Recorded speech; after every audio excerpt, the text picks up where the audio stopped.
Muito bem, vamos abrir as nossas Bíblias no livro de Isaías, Isaías capítulo 26.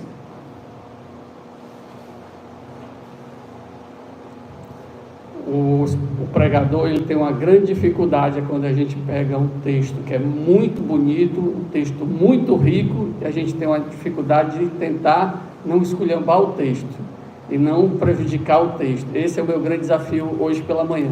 É um texto que eu sou tão apaixonado por ele, um texto tão rico, tão gostoso, que eu vou fazer de tudo para não estragar. Tá? Então o que eu quero é simplesmente tirar aqui algumas preciosidades, algumas pérolas que a palavra de Deus nos dá para enfrentarmos a vida cristã de uma forma diferente.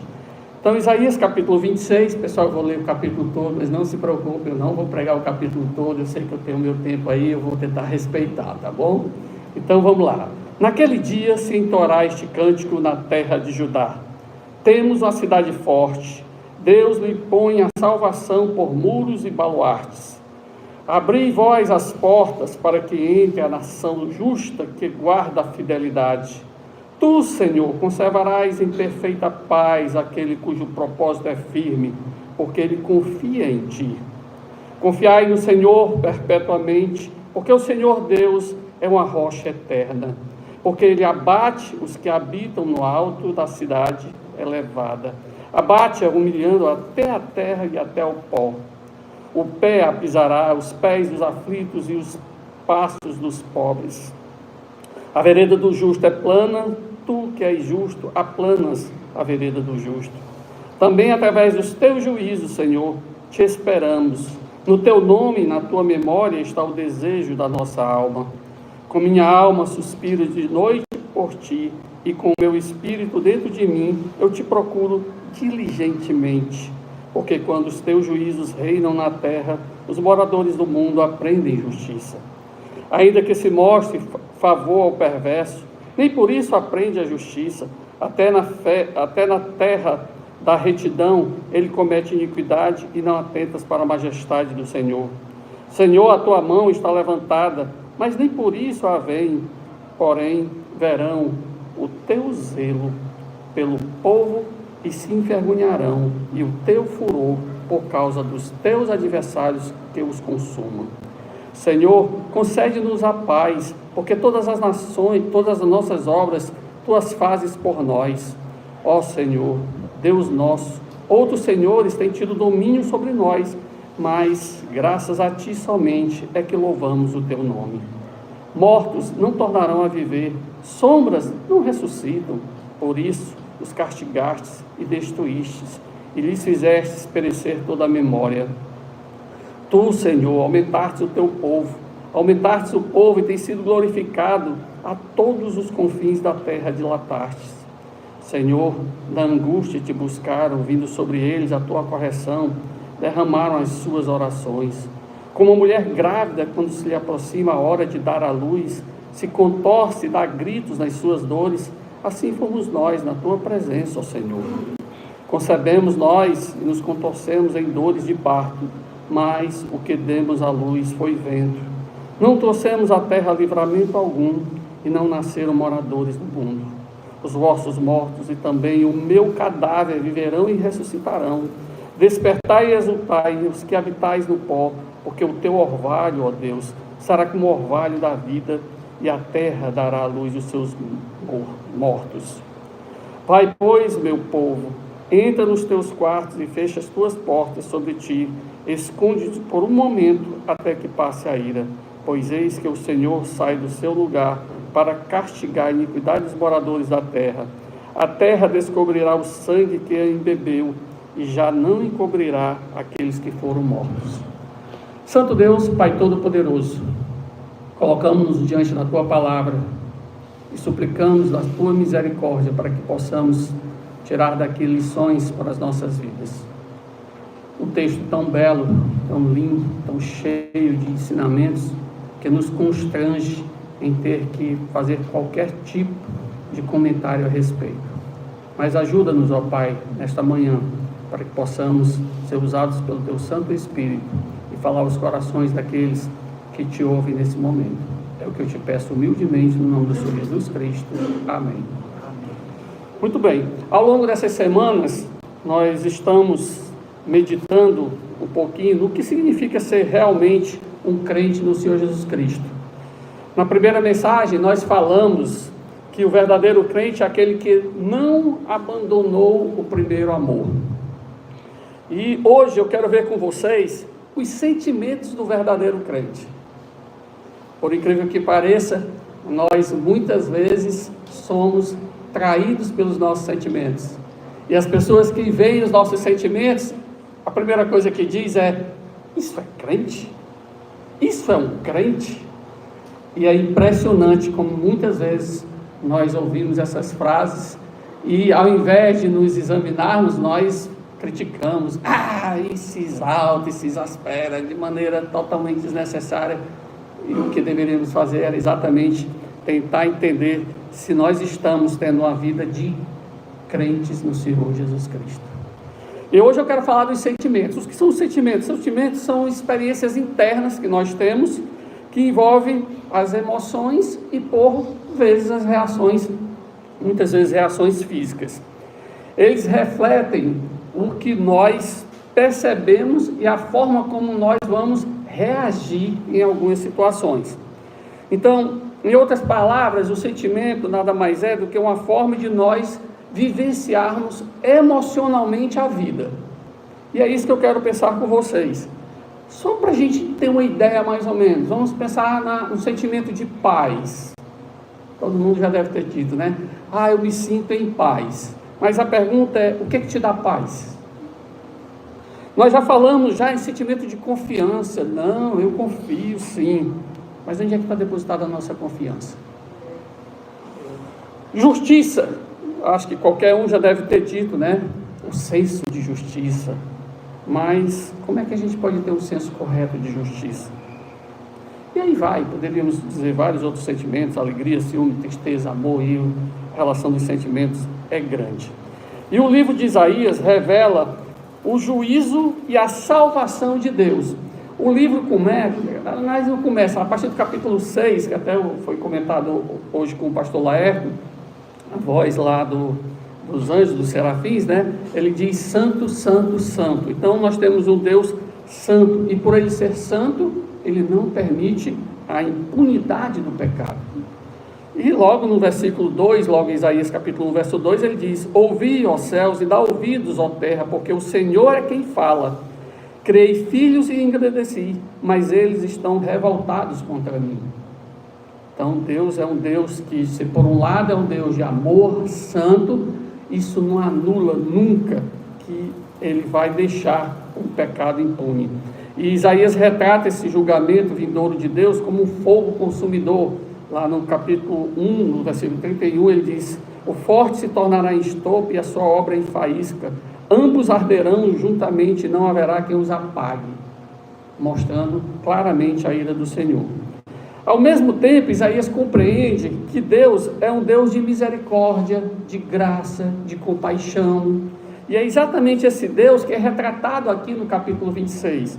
O capítulo 26 é um cântico de alegria, com uma demonstração clara de vários sentimentos que são exaltados ali. Esse cântico ele deveria ser entoado quando a profecia do capítulo 25 ela se cumprisse. E Isaías 25 é repleto de promessas que o Senhor ainda faria ao seu povo. E nós devemos estar exatamente preparados e motivados para encontrar o Senhor com gratidão. É exatamente isso que nós devemos pensar.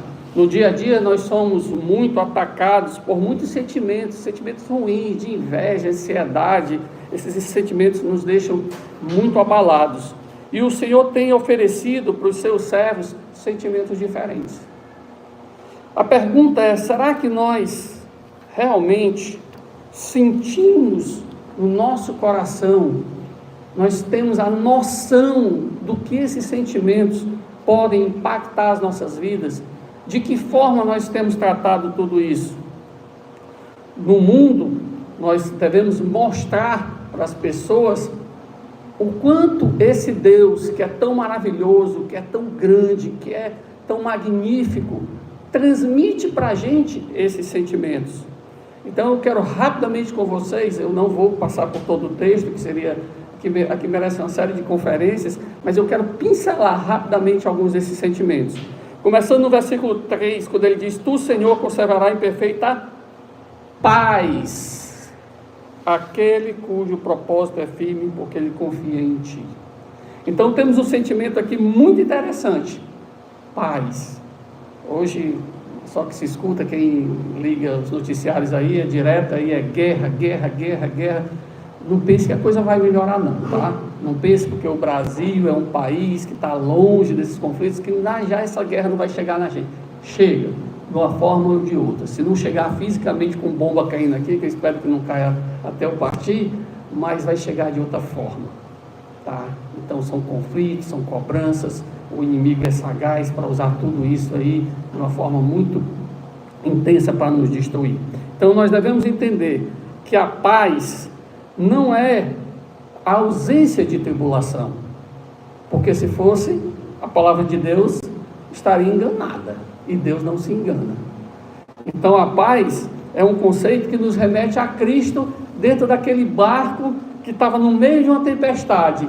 Vocês acham que Cristo estava preocupado com aquele barco ali se balançando para cima e para baixo, todo mundo numa tensão, e agora o barco vai afundar? Vocês acham que Cristo se preocupou com aquele barco? Aquilo é paz. É essa paz que nós devemos experimentar. Nós estamos num barco, esse mundo é um barco, se mexe para todo lado, balança para todo lado, mas a pergunta é: você está em paz no meio desse barco? As tribulações vão chegar, as guerras vão existir, nós precisamos detectarmos quem é o nosso inimigo. Esse é o grande problema.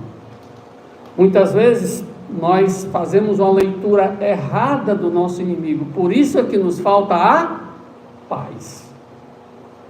Quero citar apenas 2 exemplos.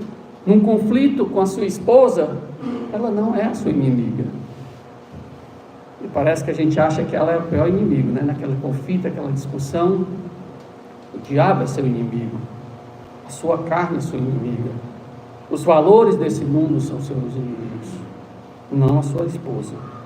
Reconheça que você não é o dono da razão e trate aquele conflito de uma maneira bíblica. Costumo dizer que quando o casal briga e um dos dois sai vencedor no conflito, adivinha quem perdeu? Os dois. No conflito entre um casal, quem tem que vencer é Cristo. É nós nos humilharmos e reconhecermos a nossa pequenez. No conflito com o meu filho, ele não é o meu inimigo. De novo, o inimigo é o diabo. O inimigo é a minha carne. O inimigo são os valores desse mundo. Pensa só um pouquinho e você vai ver claramente que tudo isso está envolvido na sua discussão. Pedir perdão às vezes funciona. Eu pedir perdão para o meu filho? Sim. Por quê? Você acha que você é o dono da razão? Eu já pedi perdão para as minhas filhas, elas com 3 anos de idade, eu cometi uma baianada, cheguei para minha filha: filha, perdoa, papai errou. Nós precisamos entender o que tem nos roubado a paz de Cristo. Muitas vezes é o entendimento errado de quem nós estamos, contra quem nós estamos lutando. O casamento não pode ser um ringue ou um octógono onde as pessoas estão se degladiando o tempo todo. Deve ser um ambiente de paz, quando nós temos um propósito firme de olharmos para Cristo na nossa vida, nós começamos a produzir esse sentimento. Eu vi há pouco tempo atrás, me ligou um casal que estava em conflito, e há poucas semanas ele me ligou e disse assim, a esposa me ligou: pastor, meu marido está aqui na porta da minha casa e está me esculhambando e tal, não sei o que, eu não sei mais o que fazer. Eu já joguei as coisas dele pela janela. O que o senhor acha que eu devo fazer? Eu disse: se a senhora pudesse calar, eu acho que a gente já começa a melhorar a situação. Aí você imagina só os vizinhos, como é que olha esse casal? Os crentes, os dois são crentes, pelo menos se dizem. Os crentes, acabando o pau aí, como é que pode? Que briga é essa? Então, vem logo a pergunta: isso é ser crente? Veja como a gente, todo dia, não estou dizendo que vocês brigam nem quebram o pau igual esse casal, mas como a gente está exposto a essas situações todo dia. Mas tem outro sentimento interessante no versículo 4, ele diz: confiai no Senhor perpetuamente. Os que confiam no Senhor são aqueles que têm uma fé genuína em Deus, em tudo que Ele faz, em tudo que Ele diz na sua palavra. Nós precisamos entender que essa fé não se trata de uma emoção ou uma experiência momentânea, mas é a confiança real e prática no Senhor. Hoje tudo se envolve fé. Eu tenho fé que meu time vai ganhar. Meu irmão, isso não é fé. Pode ser qualquer coisa, menos fé. Você não tem certeza que ele vai ganhar, pode até perder, empatar. Então isso não é fé. Nós temos uma tendência de, infelizmente, estragar algumas palavras.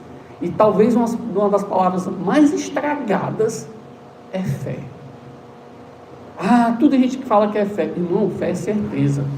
Eu só posso ter certeza se realmente chegar a Deus assim, chegou na minha frente: Vários, confie, eu vou fazer isso. Aí eu tenho fé. Por isso é que a palavra de Deus está repleta de situações onde a gente pode dizer: sim, eu tenho fé. Eu tenho fé que vou para o céu. Tenho ou não tenho? Tenho. Por quê? Porque eu aceitei Cristo como Salvador e a palavra de Deus diz isso. Então nós precisamos entender que a fé, ela é desenvolvida através de um relacionamento pessoal com Deus, baseado em amor, fidelidade e principalmente em Bíblia, que parece que é algo que está ficando em desuso. Os que confiam em Deus, eles não são meros cristãos nominais, aqueles que são simplesmente simpatizantes do cristianismo, mas pessoas que tiveram vidas transformadas por ele. Eu queria que você pensasse um pouquinho, hoje pela manhã, onde você tem depositado a sua confiança? Será que a sua confiança é na sua inteligência? Você é um rapaz inteligente, onde você coloca as mãos, as coisas acontecem? Será que é aí que você tem depositado a sua confiança? Na sua força, você é um jovem, e aí robusto, viril. Nos seus bens, eu tenho dinheiro, o que eu tenho é suficiente para me manter. Será que é isso que você confia? Ou será que a sua confiança é no Senhor? A diferença é gigante, irmãos. Por mais que eu tentasse aqui explicar para vocês e mostrasse textos para vocês, eu jamais vou conseguir colocar um sentimento de confiança no coração de vocês. Só Deus vai poder colocar esse sentimento. E infelizmente, a maioria das vezes, a gente se vê preso a esse sentimento quando nós precisamos. E não deveria ser assim. Eu deveria confiar no Senhor nas coisas pequenas, nas coisas do nosso dia a dia, e não esperar que aconteça algo grande para me confiar no Senhor. Quem confia em Deus o ama acima de qualquer coisa, acima do lazer. E você quer ver uma coisa interessante? É quando você coloca a igreja como prioridade na sua vida. Você está dizendo: eu confio no Senhor. Quando os cultos da sua igreja são mais importantes do que qualquer outra coisa, eu digo que eu confio no Senhor. O que tem a ver, pastor? Eu ir para o culto com confiança. Tem a ver que quando você chega aqui, você escuta a palavra de Deus. E essa palavra de Deus é que transforma a sua vida. E essa palavra de Deus é que pode fazer o efeito necessário na hora que você necessitar de confiança. Deus não vai te dar aquilo que você não tem. Estranho. Se eu não tenho, não deveria me dar? Tá. Buscou? Não, então Ele não te dá. Nós queremos saber todos os versículos de cor, mas nós não queremos ler a Bíblia. Vocês já notaram? Todo mundo quer conhecer a Bíblia, mas ninguém quer ler a Bíblia. Deus não vai te dar aquilo que você não buscar. Nós devemos buscar essas coisas. Quem confia em Deus, obedece a sua palavra. Ele não pensa duas vezes antes de disciplinar seu filho. Eu sei que hoje em dia está cada vez mais difícil, né, quando a gente fala de disciplina de filho, porque cheio de regrinhas aí, lei da palmada, lei de não sei o que, não sei o que. Eu me lembro quando minhas filhas eram pequenas, aí elas ouviram, foi logo quando surgiu esse negócio da lei da palmada, né? Aí uma delas chegou e disse: pai, se o senhor bater na gente e a gente denunciar o senhor, e o senhor for preso, o que o senhor vai fazer? Quando eu voltar, eu dou outra lapada. Simples. Ah, tá. Elas entenderam perfeitamente. Vocês vão apanhar 2 vezes. Então é melhor apanhar só uma. Então nós precisamos ter mais coragem de confiar em Deus. Quem confia no Senhor é abençoado e dá frutos. Sua prioridade não é servir ao mundo. Às vezes, quando eu estou pregando para jovens, eu pergunto: vem cá, por que tu quer mesmo se formar? Ah, eu quero me formar, sabe porque eu quero ter um bom emprego, eu quero ter uma vida estável. A gente não escuta de um jovem, pelo menos eu confesso que há muito tempo que eu não, aliás, eu escutei isso há muito tempo atrás, uma jovem que disse: eu quero fazer medicina, lutou para fazer medicina. Uma vez eu cheguei e sentei com ela: mas por que você quer fazer medicina? Porque eu acredito que a melhor maneira de servir a Deus, ela é uma mulher. Ela disse: eu acho que a melhor maneira de eu servir a Deus é como médica. Ela não pensou em dinheiro, não pensou em riqueza, não pensou.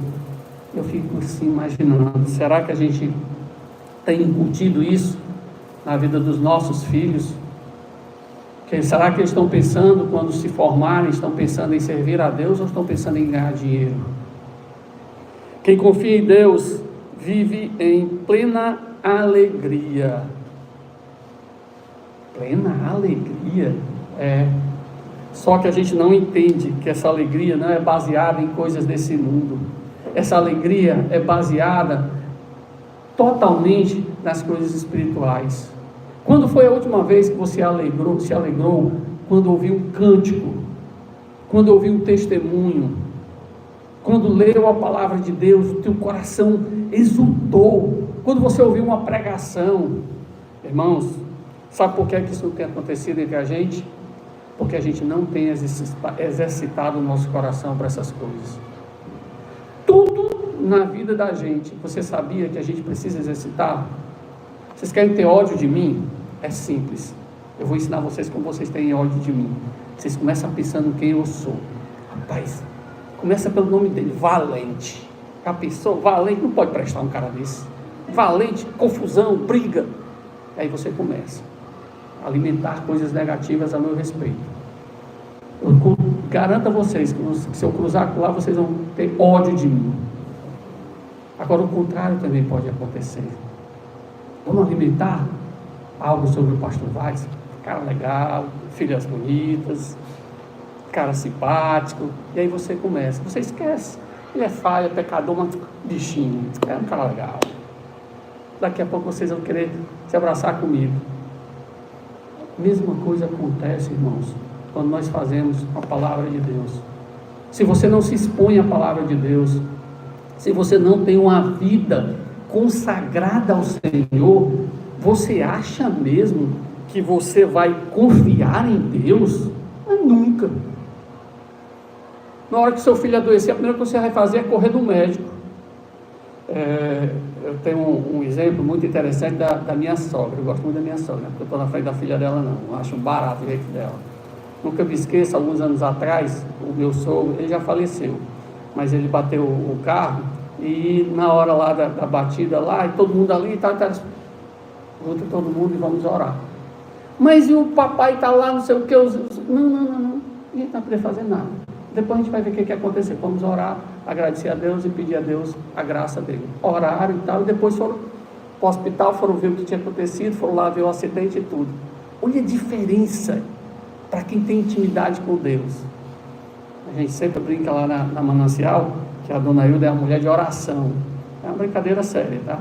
Porque ela gosta de orar, ela está sempre em oração, ela tem ciclo de oração há dezenas de anos que ela tem um grupo de oração na casa dela, fielzinho, toda semana se reúne lá para orar e tudo.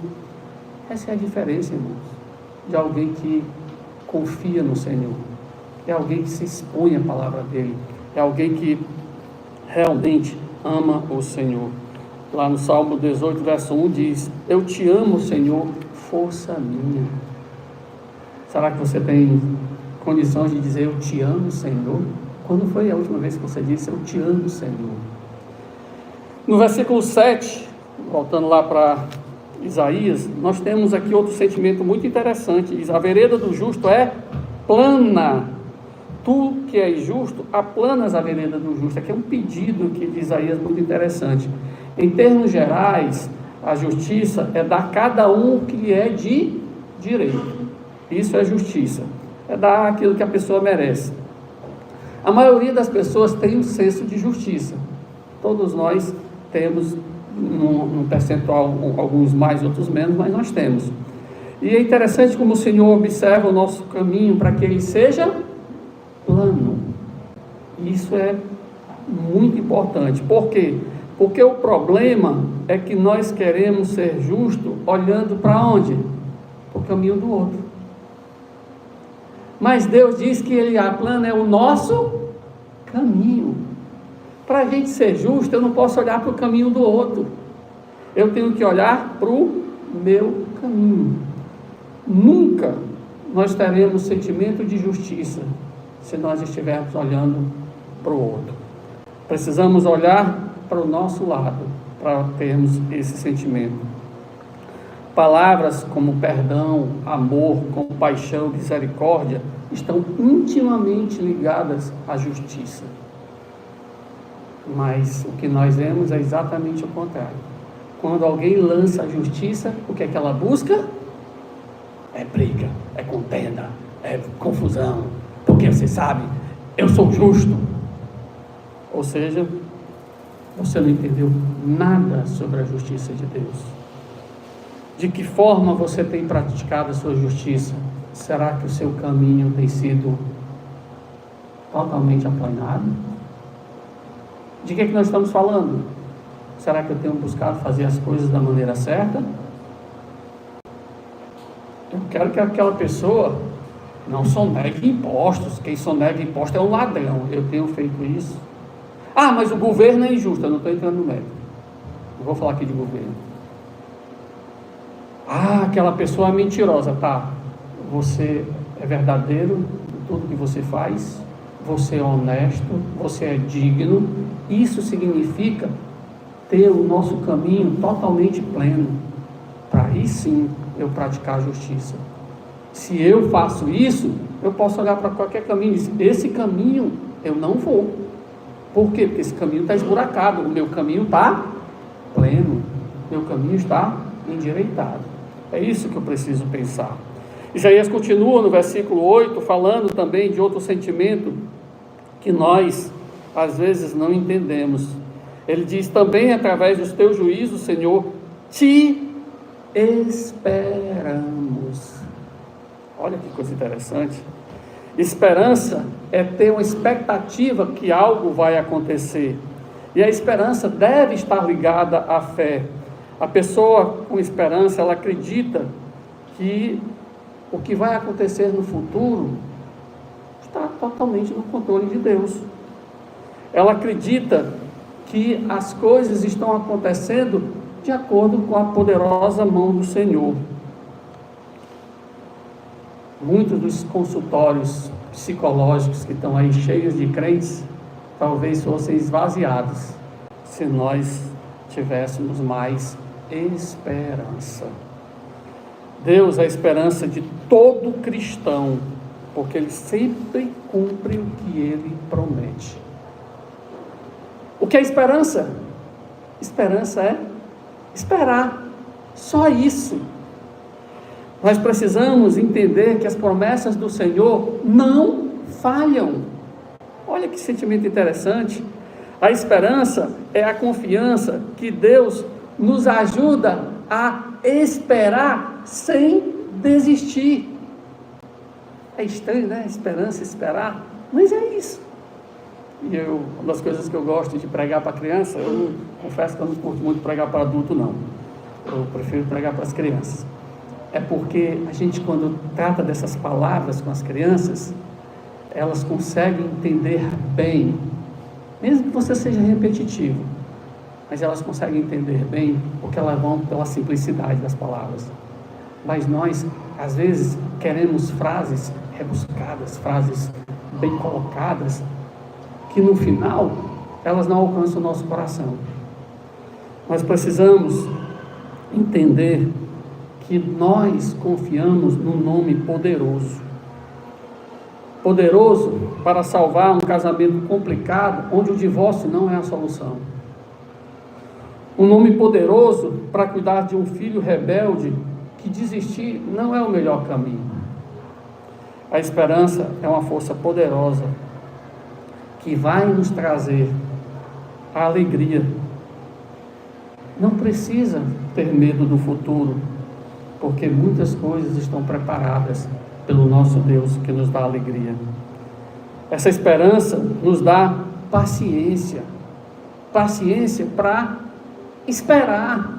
Não tem que ser o meu tempo, não, é o tempo do Senhor. O tempo de Deus é perfeito. Nós queremos que Deus seja nosso empregado. Senhor, eu orei, eu queria que fosse hoje. Talvez esteja mais caricaturado, mas é o que nós, mesmo quando nós não fazemos, nós sentimos. A esperança nos faz enfrentar os problemas que nós temos. Nós lemos Isaías 40:31, os que esperam no Senhor renovam as suas forças, sobem com asas como águias, correm e não se cansam, caminham e não se fatigam. Irmãos, nós precisamos confiar mais nessas coisas. Deus promete nos dar força para superarmos todas essas coisas. A esperança muda a nossa vida. Você não fica mais preso pelo medo da derrota, você vai em frente, confiando que Deus de alguma forma vai te abençoar. Mas ele fala também no versículo 9 de outro sentimento que infelizmente esse está cada vez mais se distanciando de nós. Com a minha alma suspiro de dia e de noite, como o meu espírito dentro de mim, eu te procuro diligentemente. Sede de Deus, uma necessidade constante de buscar a Deus. Essa necessidade se reflete em atitudes. Se eu não sinto sede de Deus, como eu posso conseguir me relacionar com esse Deus? Quando eu tenho sede de Deus, eu sinto uma dependência dele a cada dia. Dinheiro, fama, poder, essas coisas não me satisfazem. O que me satisfaz é estar na presença do Senhor, é estar com o meu joelhinho no chão, conversando com Deus. Quantas vezes você chegou no final do dia e disse: ó, agora é meu tempo com Deus, vou bater um papo aqui com meu Deus, vou conversar com Ele. Eu não estou falando em fechar os olhos. A gente acha que a oração a gente só faz quando fecha os olhos, né? Eu viajava muito, fazia Ceará, Piauí e Maranhão, e muitas vezes eu passava horas conversando com Deus, dirigindo na estrada longa, às vezes era 15 horas dentro do carro, eu estava ali batendo papo com Deus. Pois é, Senhor, lembra do fulano? Pois é, Senhor, eu quero te pedir por ele. Tá bem não, Senhor, aliás, tem isso aqui na minha vida, Senhor, por que mais trabalho? Isso não tem preço. Eu não preciso fechar os olhos para conversar com Deus, para me relacionar com Deus. Nós precisamos ter sede de Deus, expressar a Ele desejos santos. Você sabe o que é um desejo santo? É o desejo de se afastar das coisas do mundo. Mas nós cada vez mais nos apegamos a esse mundo e queremos estar relacionados com esse mundo. Interesse em se relacionar com Ele. Quanto tempo faz que você não tem um tempo a sós com Deus? Bíblia, oração, cântico. Felizmente, música hoje em dia está um negócio bem complicado, porque essas músicas são ativam mais a carne do que o espírito. Mas ainda tem alguns cânticos que a gente pode selecionar para ter aquele tempo a sós com Deus. Eu confesso que assim que lá em casa sempre está muito cheio, né? Eu, minha esposa, 3 filhas, tem minha mãe, está muito movimentada. Mas de vez em quando eu chego em casa, não tem ninguém, eu coloco a músicazinha ali, boto um louvor e fica ali aquele tempo. Oh, rapaz, é bom demais. Aquele tempo ali com Deus. Você só terá um sentimento de sede por Deus se você buscar a Deus. Ainda tem outro sentimento que eu acho que esse talvez seja o mais negligenciado. A gente vai encontrar no versículo 12, quando ele diz: Senhor, concede-nos a paz, porque todas as nossas obras tu as fazes. E aqui, essa paz aqui, ele não está falando de paz, como nós falamos no início, ele está falando de paz, é descanso. Então, o que ele está falando aqui é que nós podemos ficar tranquilos. Deus está no controle. O descanso, hoje em dia, para nós, é um verdadeiro desafio. Nós pararmos para descansar.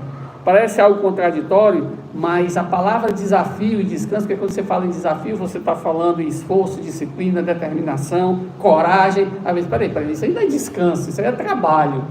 Mas não, mas você precisa de tudo isso se você realmente quiser descansar no Senhor. E eu quero dar apenas 2 dicas para você descansar no Senhor. Primeiro, largue a ansiedade. A ansiedade vem quando você tenta resolver tudo sozinho. Eu acho um negócio tão estranho, sabe, na vida cristã. Você tem um Deus que você chama de Pai, né? Meu Pai. Tá. Na hora que você precisa, você vai atrás de qualquer recurso, menos dele. Não é estranho? Está esquisito esse pai. Que relacionamento eu tenho com esse pai? Pessoal, está todo mundo olhando. Quando você vai atrás de alguém que não é o seu Deus. A gente parece estar com dificuldade de dizer: eu confio no Senhor, eu amo o Senhor, eu descanso no Senhor. Essas frases parecem que estão em desuso. As pessoas estão vendo. Está todo mundo ao nosso redor olhando e vendo a forma como eu tenho me relacionado com Deus. Lembrando das promessas de Deus, Deus sempre cumpre a sua promessa. Será que a gente não está mais acreditando nessas coisas? O que está acontecendo com a igreja de Cristo? Nós desconfiamos de Deus, é isso? Alguma coisa está acontecendo errado. Irmãos, alimentem esses sentimentos. Eu quero ainda trazer um último sentimento. Você vai dizer: não, mas isso aí não é sentimento não. Vamos versículo 20, é o último. Vai, pois, povo meu, entra no teu quarto, fecha as tuas portas sobre ti, esconde-te só por um momento até que passe a ira. Sabe o que é isso aqui? Oração. Quando eu falo de oração, que tipo de sentimento é esse que eu estou falando? Sentimento da presença do Senhor na sua vida. É impressionante como nós temos aqui um convite repleto de lições. Qual a primeira lição aqui? Ele diz: entra nos teus quartos. Ele diz: pessoal, saia de perto da Babilônia, não se mistura mais não, venha para cá, venha aqui para o quarto da santidade. Está na hora de sairmos do meio desse mundo, pessoal. Está na hora de a gente pegar e se separar. Por que a gente faz tanta questão de estar mergulhado nesse lamaçal, em tudo de ruim? Ele diz: fecha as tuas portas. Significa o quê? Diga não para o mundo. Ah, deixa eu entrar aqui, deixa eu estar aqui com vocês. Não, o mundo não vai entrar. Eu vou ficar aqui a sós com Deus. Está na hora de a gente ter coragem para enfrentar os desejos malignos que o mundo nos oferece. E aqui, se eu fosse listar esses desejos, a lista seria grande. Mas está na hora de eu dizer não para os desejos do meu coração. Está na hora de eu fechar as portas. E ele encerra dizendo: esconde-te só. Eu acho legal essa frase, porque dá a ideia de que você tem um Deus. E Ele quer estar a sós contigo. Pessoal, francamente, é um negócio assim que eu acho fantástico. Não sei se vocês, às vezes tem alguns textos que extrapolam o nosso coração. Esse é um. Tem um dizendo assim: eu quero estar sozinho aqui contigo. Deixa nada atrapalhar não, por favor, nada. Vamos só nós dois aqui. E é exatamente isso que Deus está dizendo aqui. Ele vai te proteger. Ele vai te esconder desse mundo. Deus quer ter um tempo contigo, mas o mundo não vai deixar. Vocês já notaram que quando a gente baixa a cabeça para orar, a primeira coisa que faz é tocar o celular? É um menino, quem tem filho, é um menino começar a gritar, começar a chorar. Eu gosto muito de um exemplo da esposa de John Wesley, que ela tinha um monte de filho, e a casinha dele era pequena e tudo, e a forma, ela tinha o tempo devocional dela. Agora não me fale como é que a pessoa tem um quarto, parece que era 11 meninos, não tinha menino que dava na canela, e ela tinha o tempo devocional dela. E os filhos dela contam que era o seguinte: ela botava uma toalha na cabeça e baixava a toalha. Eles diziam que quando ela baixava a toalha, era um silêncio sepulcral em casa, todo mundo silêncio total. Mamãe está a sós com Deus. Ela só fazia, como ela não tinha condições, não tinha como ir para um quarto isolado com um monte de menino, ela só fazia botar um lencinho aqui e cobrir a cabeça. Ela estava aquele tempo com Deus. Nós precisamos ter esse tempo com Deus. Está na hora de a gente colocar uma toalhinha e fechar ali. Hoje a gente não precisa disso. A gente tem espaços belíssimos, lugares que a gente pode tirar. Você pode ir para uma praia, para um parque, para qualquer canto, até mesmo na sua casa, numa varanda, no seu quarto lá fechado. Mas nós devemos cultivar esse momento especial. Guarde um momento no dia para você estar a sós com Deus, para você desabafar com Deus. Vou te segredar uma coisa: melhor terapeuta que existe. Detalhe, não cobra nada. A gente faz questão de procurar terapia aí fora. Por que nós estamos fazendo isso? Porque nós não estamos nutrindo os sentimentos corretos. Deixe Deus sondar os sentimentos que tem no seu coração. Está na hora de nós de termos sentimentos santos, sentimentos que vão nos diferenciar do mundo. As pessoas precisam ver em nós alguém diferente daqueles que eles estão vendo todo dia, cheio de mazelas, cheio de coisas, agarrados nesse mundo, agarrados com o inimigo, agarrados com o diabo. E nós precisamos ser diferentes e mostrarmos para o mundo que existe um Deus poderoso que nos dá sentimentos maravilhosos. Amém? Amém. Santo Deus, Pai Todo-Poderoso, obrigado pela Tua palavra. Pena que pela nossa pequenez, pelo nosso pecado, jamais vamos conseguir extrair a beleza, a força das Tuas palavras. Mas a nossa esperança é que um dia estaremos contigo, face a face, longe desse pecado, longe dessa carne, longe do inimigo, longe do mundo, desfrutando de momentos onde podemos nos deleitar de uma maneira plena. Mas enquanto esse dia não chega, Pai, ajuda-nos a nos esforçarmos, a termos esses momentos a sós contigo, para podermos desfrutar da Tua beleza.